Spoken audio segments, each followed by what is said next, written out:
સદીશોનો બૈજિક સરવાળો કઈ રીતે કરવો તે આગળ આપણે જોઈ ગયા. એના પરથી એક ઉદાહરણ છે. એક આકૃતિ આપણને આપેલી છે. સદીશ એ એમાં એક્સ અક્ષ સાથે 30 ડિગ્રીનો ખૂણો બનાવે છે. સદીશ બી એક્સ અક્ષ સાથે 60 ડિગ્રીનો ખૂણો બનાવે છે. તો આ બે સદીશોનો પરિણામી સદીશ આપણે બૈજિક રીતથી શોધવાનો છે. બૈજિક રીતમાં આપણે જોઈ ગયા કે જે બે સદીશ આપેલા હોય તે બંને સદીશના એક્સ અક્ષની દિશામાંનો ઘટક અને વાય અક્ષની દિશામાંના ઘટક પહેલા મેળવવા પડે. આપણે એવું ધારી લઈએ કે બંને સદીશોનો પરિણામી સદીશ આર છે. તો આર નું મૂલ્ય કેટલું થશે? આપણે આગળ થિયરીમાં જોઈ ગયા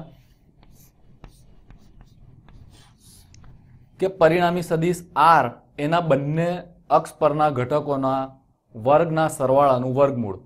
તો એવું ધારી લઈએ કે પરિણામી સદીશ આર નું એક્સ અક્ષની દિશામાંનો ઘટક છે આર એક્સ, એટલે આર એક્સ નો વર્ગ થશે, વત્તા એ પરિણામી સદીશનો વાય અક્ષની દિશામાંનો ઘટક ધારી લો આર વાય, તો થશે વત્તા આર વાય નો વર્ગ. આ બંનેનું મૂલ્ય આપણે આમાં મૂકીએ તો આપણને મળશે પરિણામી સદીશ આર. તો પહેલા આર એક્સ કેવી રીતે શોધીશું? આર એક્સ આપણને મળશે સદીશ એ નો એક્સ દિશામાંનો ઘટક અને સદીશ બી નો એક્સ દિશામાંનો ઘટક શોધવાથી. તો સૌથી પહેલા સદીશ એ નો એક્સ અક્ષની દિશામાંનો ઘટક શોધીએ. તો એને કહીશું આપણે ax. ax બરાબર થશે a cos થીટા. અહીંયા તમે જુઓ કે a નું મૂલ્ય આપણે મૂકવાનું છે. a નું મૂલ્ય આપણને આપી દીધું છે 10 એકમ. તો લખીશું 10 ઇન્ટુ cos થીટા. થીટા એટલે કે સદીશ a એને x અક્ષ સાથે બનાવેલો ખૂણો. તો એ બનાવે છે 30 ડિગ્રીનો ખૂણો, તો થશે cos 30. 10 ઇન્ટુ cos 30 નું મૂલ્ય થશે 0.8660. તો આપણને મૂલ્ય મળશે 8.66. એટલે આપણને સદીશ એ નો એક્સ અક્ષની દિશામાંનો ઘટક ax મળે છે 8.66. એ જ રીતે હવે સદીશ એ નો વાય દિશામાંનો ઘટક શોધીએ. વાય દિશામાંનો ઘટક થશે a sin થીટા. એ નું મૂલ્ય આપણને આપેલું છે 10 એકમ ઇન્ટુ sin 30. sin 30 નું મૂલ્ય થશે 0.5. એટલે અહીંયા આપણને મળશે 5.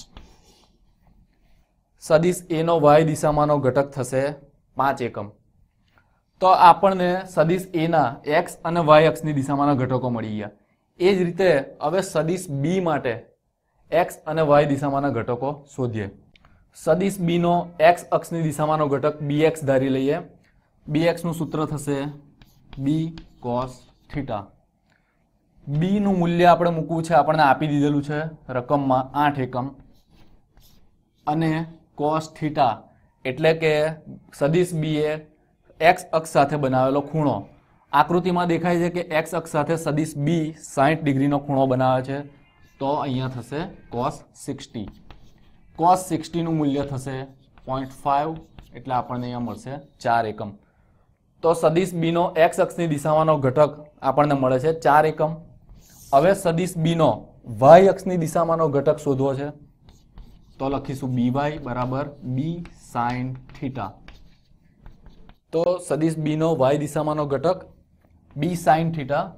બી નું મૂલ્ય 8 છે. sin થીટા, તો થીટા છે 60, કારણ કે 60 ડિગ્રીનો ખૂણો બનાવે છે એક્સ અક્ષ સાથે. તો અહીંયા આપણે 8 ઇન્ટુ sin 60 ની વેલ્યુ થશે 0.8660. તો આપણને મૂલ્ય મળશે 6.93. હવે તમે અહીંયા જુઓ કે આપણી પાસે bx અને by ની વેલ્યુ છે. આપણે શોધવું છે rx square plus ry square. તો rx બરાબર થશે,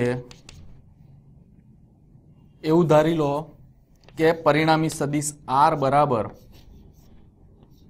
rx વત્તા ry છે. rx નું મૂલ્ય થશે ax પ્લસ bx વત્તા ry નું મૂલ્ય થશે ay પ્લસ by. આ ચારેય મૂલ્ય આપણે મેળવેલા છે. તો ax નું મૂલ્ય આગળ આપણે મેળવ્યું છે 8.66 વત્તા bx નું મૂલ્ય આપણે અહીંયા મેળવવું છે 4 વત્તા ay નું મૂલ્ય આગળ આપણે મેળવવું 5 એકમ વત્તા by નું મૂલ્ય આપણે મેળવવું છે 6.93.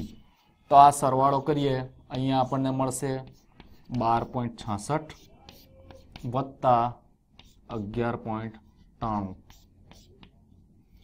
તો આ 12.66 એ મૂલ્ય થશે rx નું.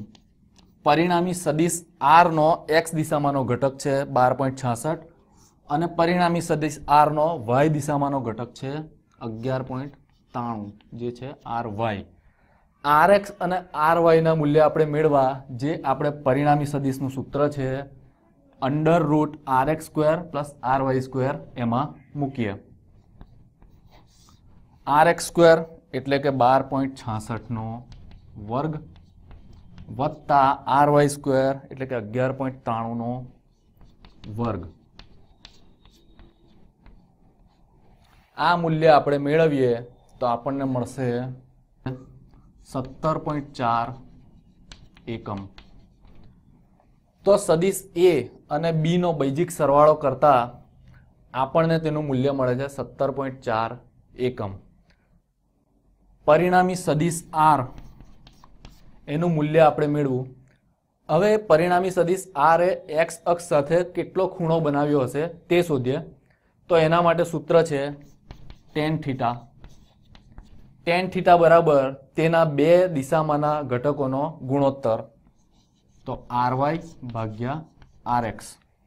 ry અને rx ના મૂલ્ય આપણે શોધેલા છે. ry નું મૂલ્ય લખીશું 11.93 છેદમાં rx નું મૂલ્ય 12.66. તો આ મૂલ્ય આપણને મળશે 0.9423. આપણે શોધવો છે ખૂણો એટલે થીટા બરાબર tan આ બાજુ હશે તો થશે tan ઇન્વર્સ 0.9423. તો આ ખૂણો આપણને મળશે 43 ડિગ્રી અને 8 મિનિટ.